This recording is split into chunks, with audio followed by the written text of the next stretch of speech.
Welcome to part 2 of Breaking the Ice, how to start off your course.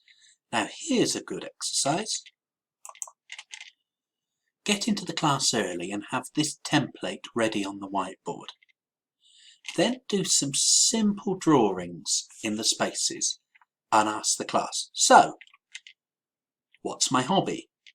What do I dislike? And so on. Then students draw the blank template into their notebooks and draw the pictures personal to themselves.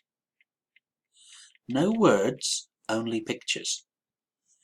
You'll have to give the students a really strict time limit of 5 minutes, otherwise all your budding Michelangelos and Picassos will spend 20 minutes making a drawing of a donut. Make 100% absolutely super sure that the student writes their name clearly on their masterpiece. The students exchange notebooks, so they mustn't forget to write their name at this stage. Now, you could teach the grammar, using your whiteboard drawings as a model. Experiences usually use present perfect. I've ridden an elephant. He or she has ridden an elephant. Be careful of the third person, especially the S. I like, he likes coffee. For the dream, I'd like to go to Africa one day. If you don't want to overtly teach the grammar at this stage, put students into groups of 4. Swap notebooks. One student introduces his partner to the group. This is Jean. He's eaten noodles in Hong Kong. He likes watching TV, and so on. And you can listen and gently correct on the fly. Now this task is a classic, and for a reason. Find someone who always works well. Now save paper. The planet is dying. Instead, project a number of phrases onto the whiteboard, say 20. I've given you some examples here. Now the students wander around the room asking questions to their classmates so that they can find somebody who plays guitar or find somebody who enjoys cooking. If the class is not too elementary, tell them no closed questions. Students may not answer yes or no. Otherwise it's not very communicative, is it? Do you hate egg? No. Oh, right. Here's a selection of questions they might ask. There's so many pre-made worksheets online. That's why we have Google.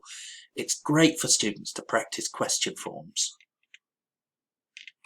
while they get to know each other, and afterwards the students can feed back by giving a description of somebody in the class, like this person has been to China, this person enjoys watching Marvel films, this person hates broccoli and wants to be a rock star, and then the class have to guess who it is.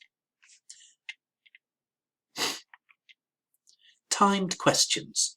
Give the students a very short time limit to bombard each other with questions.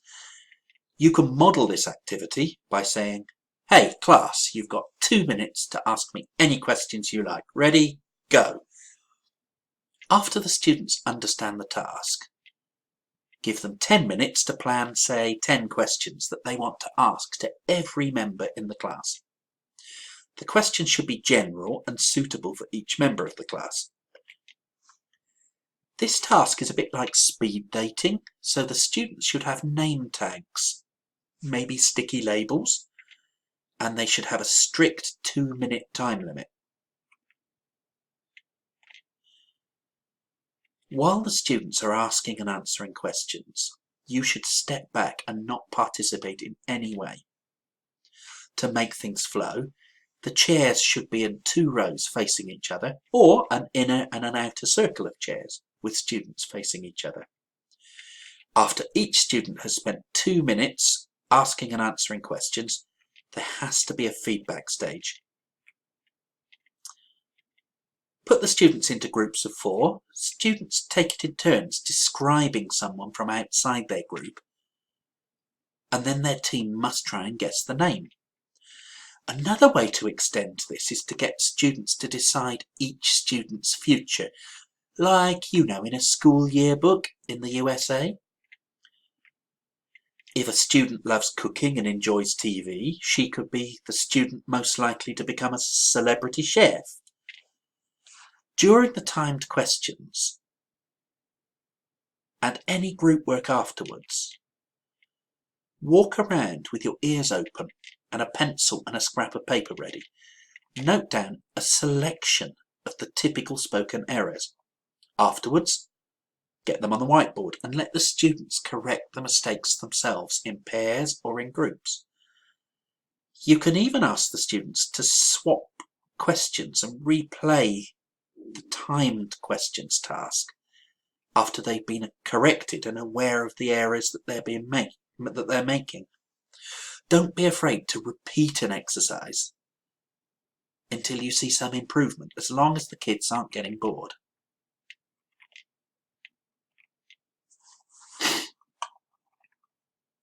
Here's a game I love. Draw an imaginary line down the length of the classroom. Get the students to stroll around, maybe with some background music, and then say, which do you prefer, sunrise or sunset? Sunrise this side of the line, sunset that side.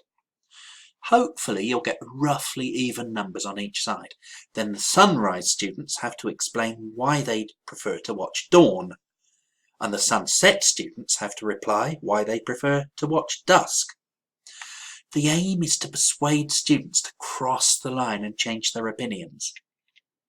Then try, which do you prefer, sweet food or savoury food? Run this game a few times, then you might want to pause and teach the grammar. Rather prefer comparing and contrasting. After that, rerun the game and listen out for errors as usual. Get any errors up on the whiteboard, fix them, rerun again. Now this one's fun. Move the chairs into a circle. You join the circle too. Say, change chairs if you're a girl, and all the girls will stand up and move to a different chair. Change chairs if you're a boy, and the boys will swap. Change chairs if you're wearing glasses, and so on. Demonstrate a handful of times. And then you take a chair away. So there's 11 chairs and 12 students. The student left standing in the middle should work out the rules without you explaining. And then she will say something like, change chairs if you're wearing red, or change chairs if you've visited Paris. This game can become really wild, and Sul will not be happy if you injure the students, so set this game up with care. Make sure there's a clear floor, that the bags are at the side of the classroom, nobody's carrying a sharp pencil. Then you can choose to participate if you've got the energy, or you can just lean against the wall and watch the fun. I've kept this game going for 45 minutes. It's great.